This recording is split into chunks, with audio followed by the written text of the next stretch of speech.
Webman's happy day after New Comic Book Day. I'm Mike Spider Slayer, and this is another episode of Worthy Ones, the video series, where I take the newest number ones of the comic book week and I deem them worthy or not worthy. So this week we don't have as many number ones to talk about. We have 4 altogether, so let's jump right into it.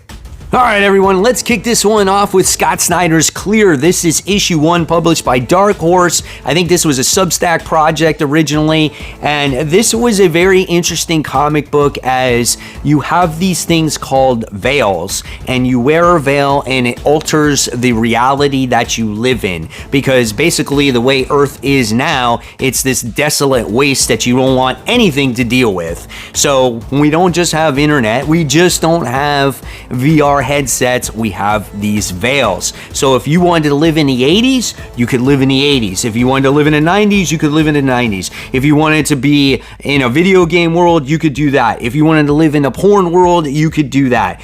Anything that you wanted to do, you could do it. The artwork in this book was very dark. It was gritty at times because it takes place in that very, again, desolate Earth that we live in right now. And we have this detective that was hired to take down this guy that is like selling these veils on the black market.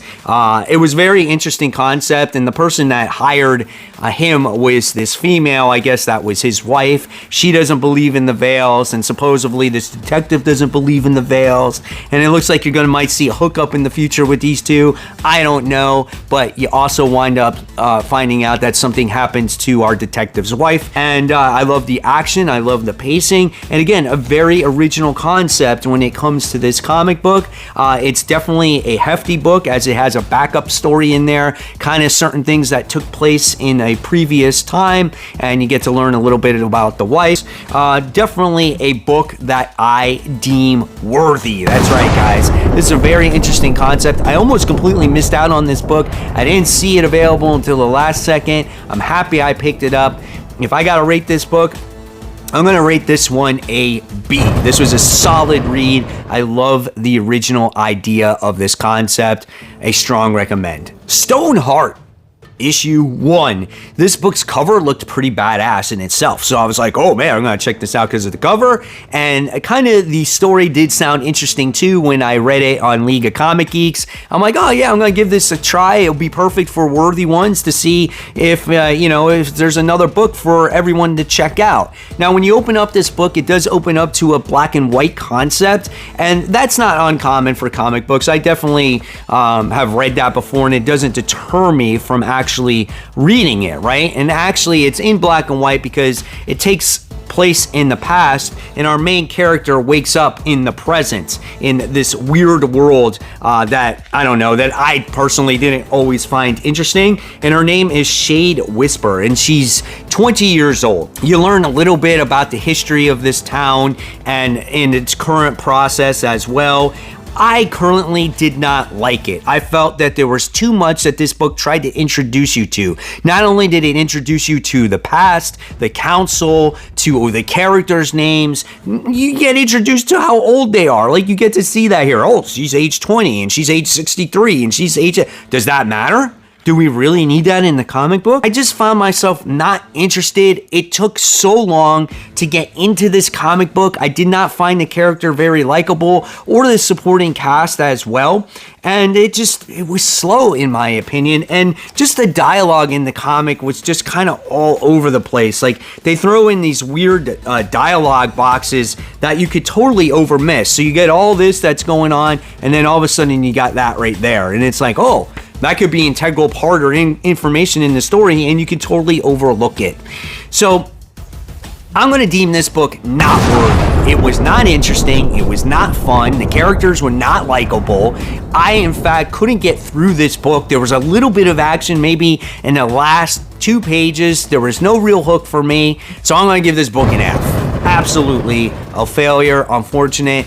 If you pick it up, maybe you might like it. Leave me in the comments below if you did enjoy it, and if you did, that's absolutely awesome. Remember, these grades are my opinion. Sometimes you guys agree, and sometimes you don't agree, and that's the great thing about this hobby. And I'm just here to help. But yeah, an F on my end. I won't be picking up the second issue. All right, so the next book we're going to be talking about is X-23 Deadly Regenesis. This is issue 1. Totally looking forward to this book because it takes place in the days of earlier X-Men and X-Force. It has nothing to do with the Krakoan age, and so I was so excited for that. Great looking cover here.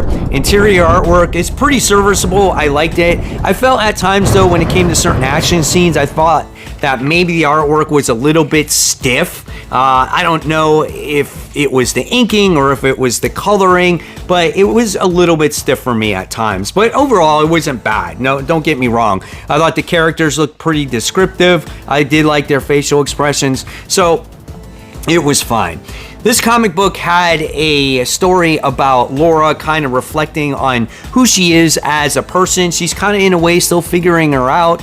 She's under the tutelage, obviously, of Logan. She's trying to figure out, obviously, if she's an assassin, she's a hero, she's part of the X-Men. Like, what is she, right? But she does want to do well. She tries to rescue people from a burning building. What the comic does really well is it showcases her powers. She can sniff out people. She can see if they're in danger, if they're dying. You get to see her rescue a woman that can't walk. You get to see her rescue a firefighter. And I thought that was pretty awesome. And then you get to see her on her edgier side when she actually gets interviewed from a reporter. And she wants nothing to do with it, right? So there was a very funny scene when it came to that.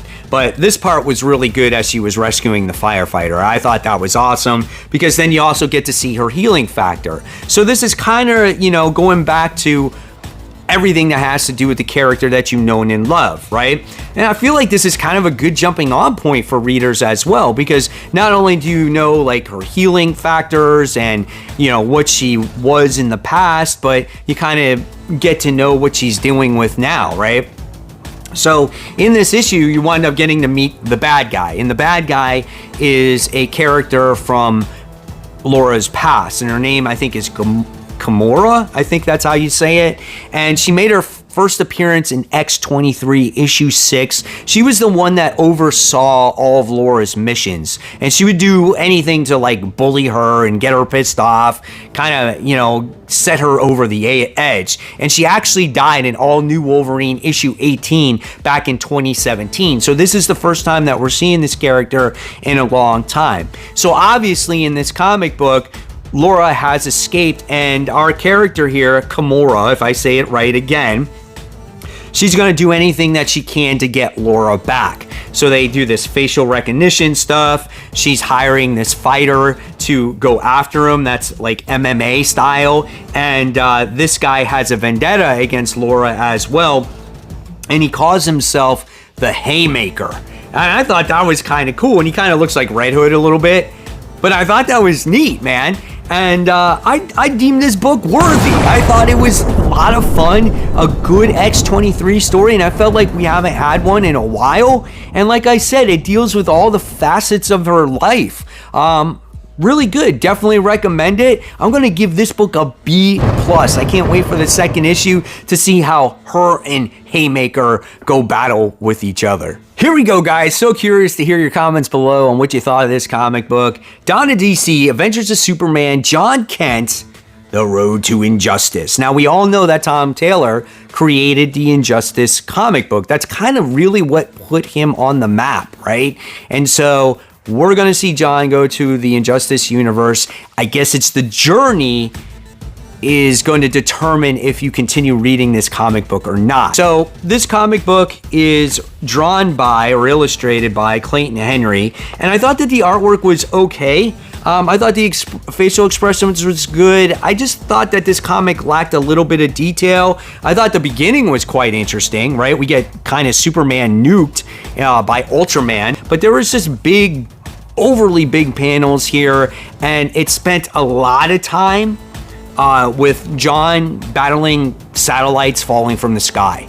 And I felt like that was a huge time waster, and you could have dealt with that in one page and progressed the story much further. And that's what Tom Taylor suffers from, is that I feel like he just decompresses his story so much that it just it takes forever to tell it. And that was my issue with it. It spent 1, 2, let's see, 3, 4, 5, 6 pages, him battling satellites falling from the sky and dealing with a influx with his powers, right? And it wasn't until 6 pages later to where he comes from the characters from Earth 2, which I thought was cool. If you read Earth 2 from the New 52 Days, a fantastic series that I actually recommend. And so he comes across Val-Zod, and they have a mission for him and Red Tornado, which is Lois Lane in this world, right? And the mission is kind of PTSD thing, is to go destroy Ultraman before he destroys all the Clark Kents and all the different Earths. And Lois is like, why would I do that? I mean, Ultraman is the one that kept them captive all this time, and we lost years off our life from our son and spending time with him. But when it comes to the point where all of the different versions of his father are going to possibly die, and eventually they're going to get to this Earth Superman, he's going to have to take the initiative and stay ahead of the game and try to beat him. So I thought that story concept was quite interesting. And when Lois Lane actually finds out about Red Tornado and who she is, that was kind of a neat thing as well. If you read that Earth 2 series, you knew who she was, right? But I thought that was kind of an interesting twist because I don't think John knew that. So at the end of the day, I'm going to deem this book worthy. I thought the story concept here is actually really, really good. It just took a little bit too long to get to where it needed to get to, and I hope that Tom Taylor does not take forever to tell the story like he would do in Nightwing, right? So I'm going to give this book a B+. Great concept. We'll see how it is delivered.